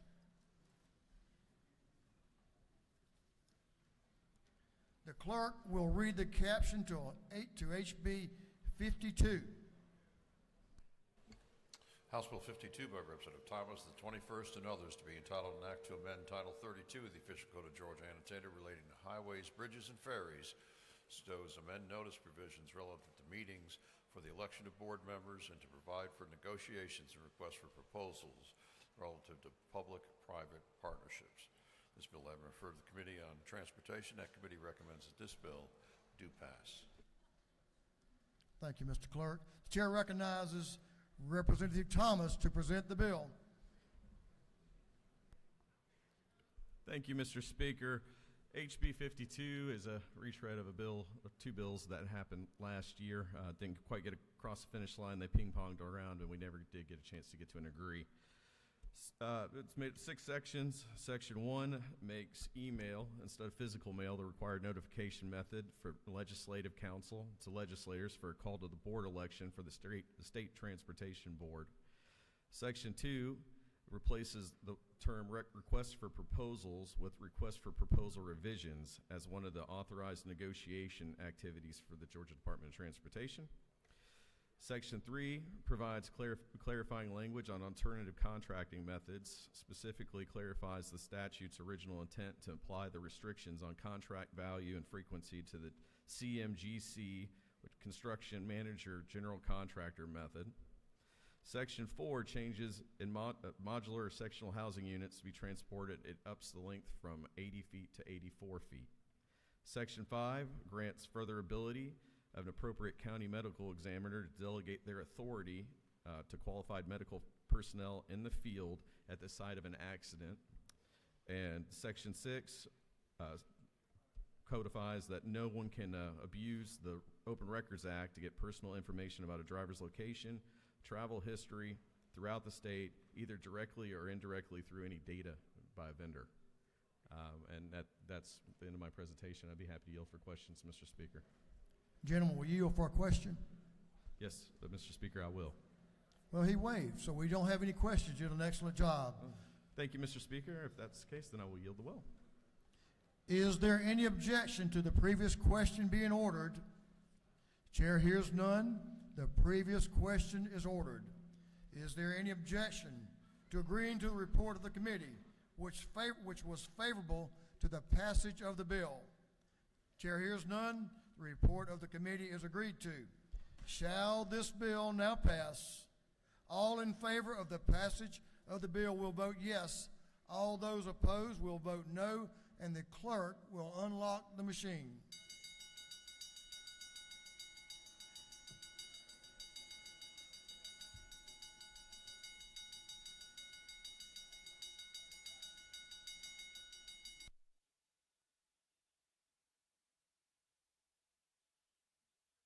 Have all members voted?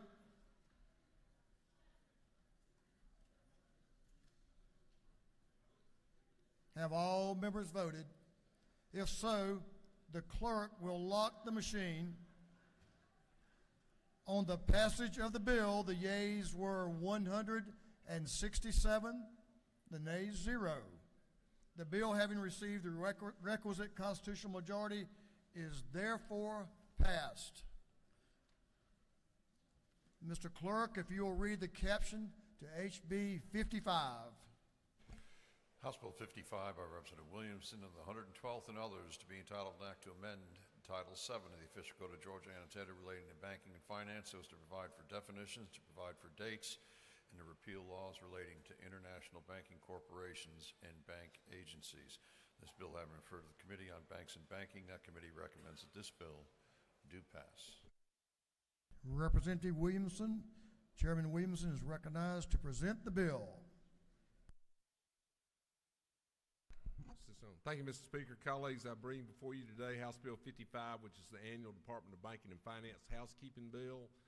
This 110-page bill seeks to continue to regulate our banks, credit unions, money transmitters, mortgage service businesses, as well as our credit unions and check cashers. It continues to modernize and streamline our banking code by harmonizing terminology and definitions between the states. It addresses efficiency issues facing these regulated businesses while ensuring strong consumer protections. And it's supported by the Community Bankers Association, the Georgia Bankers Association, the League of Southeastern Credit Unions, Mortgage Bankers, the Georgia Financial Services Association, and the Georgia Installment Lenders Association. Mr. Speaker, it's a lengthy bill, but it's just a cleanup bill. I'll be happy to take any questions at this time. If hearing none, I'll be happy to yield the will. I see no questions, Mr. Chairman. Just a comment. I was on page 2 when I fell asleep last night, so thank you very much. It's a great bill. Thank you for bringing the bill. You have no questions. Thank you, Mr. Speaker. I yield the will.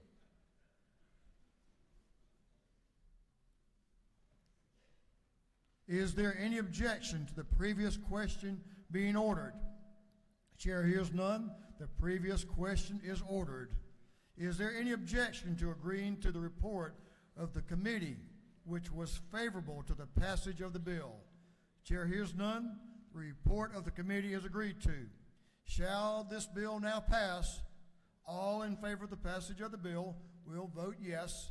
All those opposed will vote no, and the clerk will unlock the machine.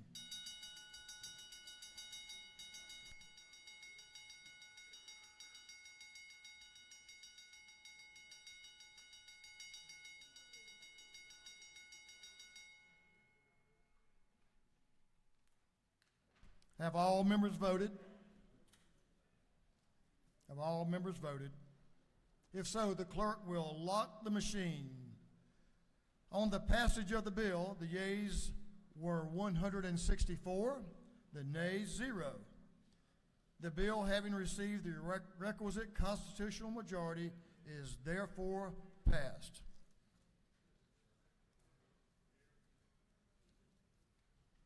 The clerk will read the caption to HB 77. House Bill 77 by Representative Green and the 154th and others to be entitled an act to amend Code Section 1562 of the Official Code of Georgia annotated relating the number of judges to the Superior Court so as to provide a 4th judge of the Superior Courts of the Daugherty Judicial Circuit.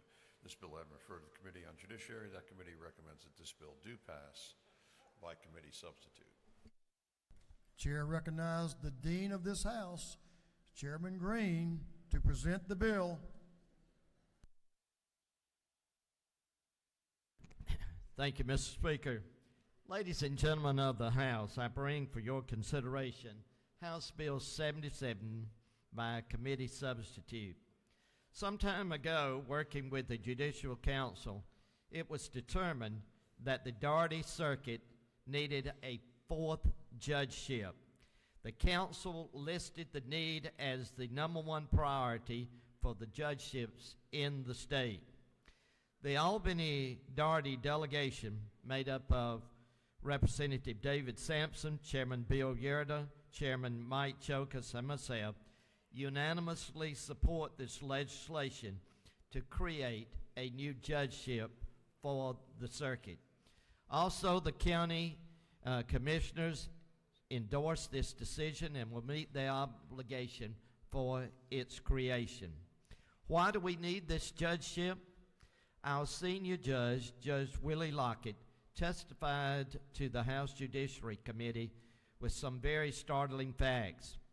The circuit has 10,000 plus pending felony cases.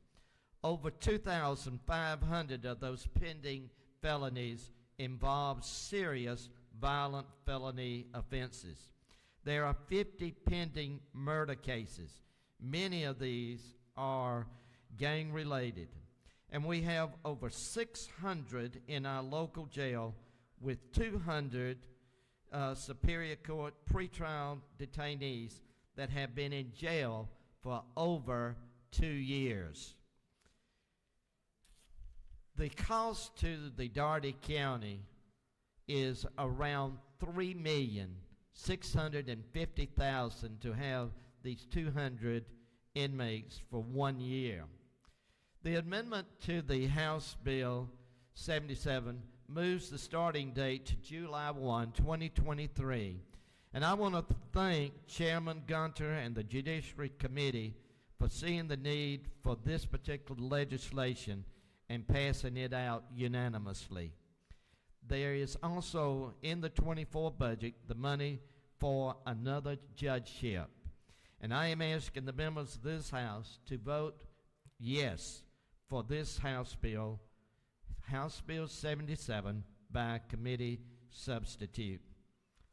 Thank you, Mr. Speaker, and if there's no questions, I yield the well. There are no questions. The gentleman yields the well. We do have a comment. Thank you for being very thorough, Dean Green, for all of the issues that surround the creation of this judgeship. Chair recognizes Representative Reeves to speak to the bill.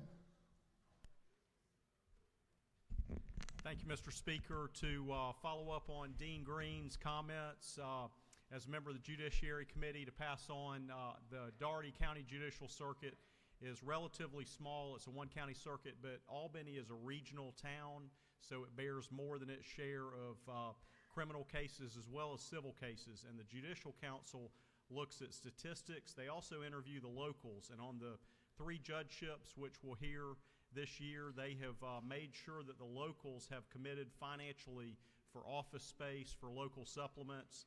We had 4 House members who were at the committee in support of this bill.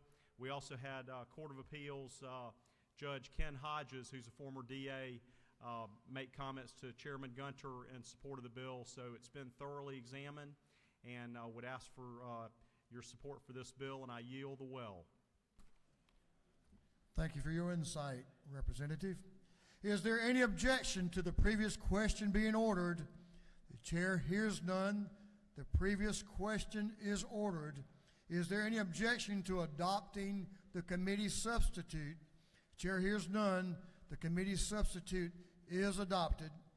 Is there any objection to agreeing to the report of the committee, which was favorable to the passage of the bill? Chair hears none. The report of the committee is agreed to. Shall this bill now pass? All in favor of the passage of the bill will vote yes. All those opposed will vote no, and the clerk will unlock the machine.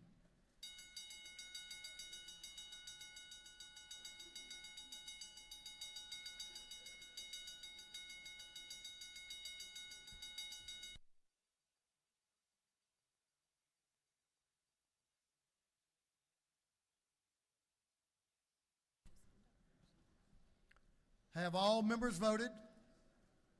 Have all members voted? If so, the clerk will lock the machine. On the passage of the bill, the yeas were 168, the nays 0. The bill, having received the requisite constitutional majority, is therefore passed. Congratulations, Chairman Green. That completes our rules calendar. We'll now move on to afternoon orders. The chair recognizes Representative Kendrick for an afternoon order.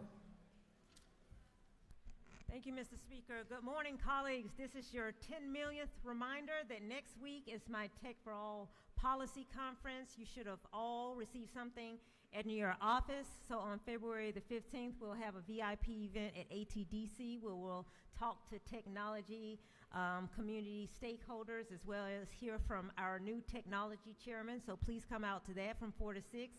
And then on February the 16th at 8 o'clock in room 307, we will have a group, and I ask that you stop by and say hello to them as well. So if you need a calendar invite, you can grab me on the floor, and I will send you a personal invitation to the Tech for All Policy Conference. And if you sign up, you will be included in my wheel. Thank you so much. I appreciate it. Can't beat that. Chair recognizes Representative Hutchinson for an afternoon order, I'm sorry. Thank you, Mr. Speaker. Good morning, afternoon, colleagues. I am going to introduce to you today Bryce Barthélemy. Bryce is my cousin, and Bryce, over the holidays, was diagnosed with renal medullary carcinoma, which is an aggressive kidney cancer primarily found in adolescent black boys and is linked to the sickle cell trait. I didn't know that there was a cancer that was linked to the sickle cell trait, much less one that primarily attacks adolescent boys. A lot of people in this room were praying for my cousin, still are, and I just want to let you know that he had a PET scan last week, and there's no visible signs of cancer. So thank you, prayer warriors. My family thanks you, and Bryce thanks you. Thank you, Mr. Speaker. I yield the well. Great news. Prayers are answered. Representative Glaze is recognized for an afternoon order.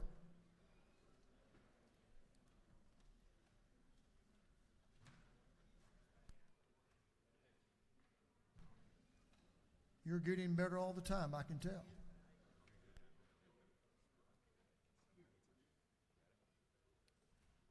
Thank you, Mr. Speaker. I stand before you colleagues today to share a little bit of Black history of Georgia. I want to bring to your attention an unknown woman who did great work in this state. Carrie Steele Logan founded the Carrie Steele Orphanage in Atlanta. It is the oldest and predominantly black orphanages not only in Georgia, but in these United States. She was born enslaved in Georgia in 1892. According to what records we could find, she had no birth certificate and there's no information about her parents, but she was an orphan. And after the emancipation, she moved to Macon, started to work at the train depot, and then moved to Atlanta and started working for the Central Georgia Railway. At Atlanta's Union Station, she began to be concerned because there were children being dropped off in bathrooms and near her area where she worked.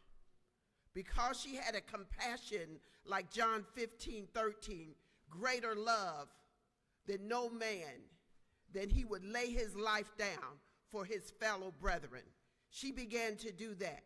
She went to her employer and asked for a boxcar to place the children who had been abandoned in that boxcar during the day so that she could care for them. And at night, she began to take them home and to care for them. She began to outgrow where she lived. And guys, one fact, she was a black woman in the 1800s and began to own land. So the land and the home she took them to, she owned.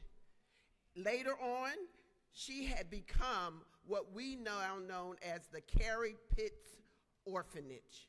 She married and later got a public-private partnership with the County of Fulton for 10 acres to serve those African-American children who needed a place to live. During that time, she began to ensure that they were schooled, number one, that they had religion, number two. She shared her faith with those young people. And number three, she got them ready for the marketplace. Sounds like work we do today. She began to place them in spaces and places with skill sets that were needed in the Atlanta area. Guys, what I really want to say is that property and that work still exists today. It is one of the most pristine and private orphanages in Atlanta, still serving African American children. The only thing I stand today to rise in honor of Carrie Steele Pitts is that her granddaughter is now running the orphanage. It is great work. It has served over 25,000 children. And to that we say thank you. Mr. Speaker, I yield the well. Thank you, Representative Glaze. Representative Moore. It's great to see you, Representative Angela Moore. You recognized for an afternoon order. Well, good afternoon, everyone, or still morning. So a week ago today, I was hooked to every machine that Emory University's main campus hospital had, including a tube up my nose and down my throat. And I was at the mercy of every nurse there. Wasn't even sure I was going to make it back here, and it's the grace of God that I did. And I tried to stay safe throughout the holiday season. I did what Beyonce would do. I went to the basement. I baptized in the water. I plugged my sores with the pages of the Bible, and still I got sick on day one when I walked through the door. I came up here, first of all, to say thank you all for the ones that came there. I really didn't need to see you all. I didn't want y'all to see me looking like that, but thank you all for the calls and the texts. I really had no time to read them because every doctor at the university was in my room at every hour of the day. I received excellent, excellent care, and I had more doctors because we have a severe nurse shortage, and we didn't have nurses that could come in. 99% of the nurses at Emory University, which is vastly the largest hospital system that we have here in Georgia, a private, has visiting nurses. And there's not enough nurses to tend to us, so the doctors are there having to really do an extra job. I just wanted to first say thank you all. My journey is not over. I'm back at the hospital the day after this thing is over here to take care of my health. But I want us to look at our visiting nurses. Please talk to your children, your grandchildren, your great-grandchildren. Encourage them to become the second most productive commodity that the world has, and that's to go into nursing. We'll have a lot of doctors. They will come. And doctors' life expectancies used to be at 55. Now they're at 95. But we really need people to pull up the rear. We need Georgia nurses. We need them trained. We have universities all over the state that can bring in these nurses. When we are looking at budgets and we are allocating money, let's look at our nurses, because sooner or later these other nurses that are traveling are going to go home. The ones we have here are still going to have a mortgage to pay. So let's look at our nurses, because they could not do the job that the doctors were doing, and the doctors were really catching hell trying to keep up with the nurses. And so thank you all for taking good care of me and thinking about me while I was under the weather. I'm pulling up. I yield the well. Thank you. Thank you, Representative. We're glad you're recovering. Chair Lady Darlene Taylor, recognized for an afternoon order. It's almost afternoon. Thank you, Mr. Speaker. Today, I want to, in honor of Black History Month, bring you the story of a very remarkable African-American woman. Her name is Edna K. Williams. She was born in 1896 in Philadelphia. She was the daughter of a laborer and grew up in South Philly in an immigrant and African-American neighborhood. She would face many obstacles in her life, but she never let them get her down. She attended high school and went on to become a stenographer, a reasonable expectation for a woman at that time. Between 1918 and 1920, she married, she had a child, and got divorced. She even got remarried. In 1922, she decided to go to medical school.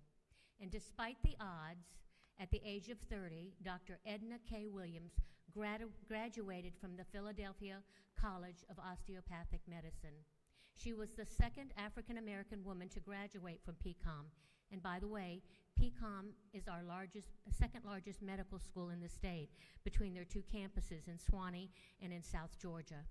She practiced in the urban areas of Philadelphia, New Jersey, Washington, D.C. She practiced for over 60 years.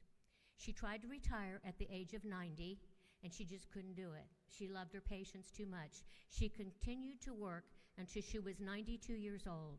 She was quiet and soft-spoken, but firm and warm and a kind-hearted spirit.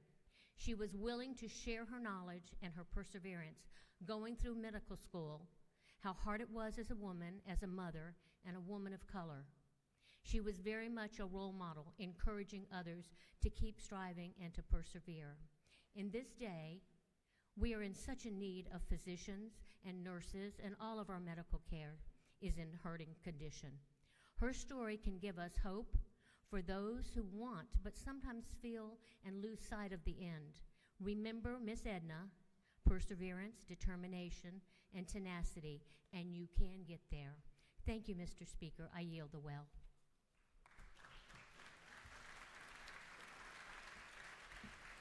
Thank you for that information. That's exceptional. That completes, yes it does. It does complete our afternoon orders in the morning. Mr. Clerk, will you read the caption to a group of privileged resolutions?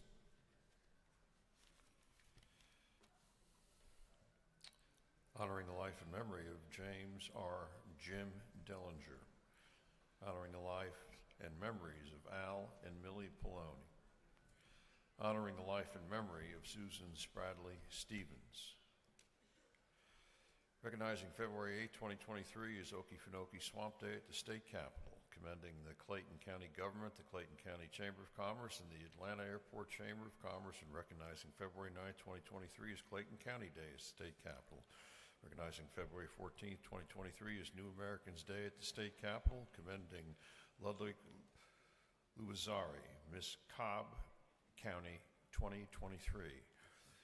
Commending Charlie Key, Miss Cobb County's Outstanding Teen 2023. Recognizing and commending the efforts of Unto the Least of His Ministry, Crosby Chapel Church, Hopewell United Methodist Church, and their young people in supporting the community in Ghana, Africa. Commending and congratulating Marcius of Glen Libraries. Recognizing and commending the YMCAs of Georgia for the important work they do in communities across the state promoting a healthy spirit. Recognizing February 16, 2023 as Alpha Phi Alpha Day at the state capitol. Recognizing and commending Hines Ward. Recognizing and commending Teresa Annette Bryant at her outstanding public service. And recognizing and commending Lucius de Souza Martins. And for other purposes, that completes the reading of the privileged resolutions. Is there any objection to adopting the privileged resolutions? Chair hears none, and the resolutions are adopted. Now we're ready for announcements. Chairman Werkeiser is recognized for an announcement. Thank you, Mr. Speaker. The Industry and Labor will meet today at 3 o'clock, CLOB 506. We'll be hearing from our newly minted Commissioner of Labor. Thank you. Chairman Darlene Taylor recognized for an announcement. Thank you, Mr. Speaker. Today, the Appropriations Health Care Committee will meet at 1 o'clock in in the Capitol 341. That's Appropriations Health Care, CAP 341 at 1 o'clock. Chairman Rhodes is recognized for an announcement. Thank you, Mr. Speaker. Game Fish and Parks will meet 403 at 2 o'clock. Thank you. Representative Scott is recognized for an announcement. Thank you, Mr. Speaker. Today at 3:30 in room 514, we will have a public hearing on House HB 3, Student Living and Poverty Act.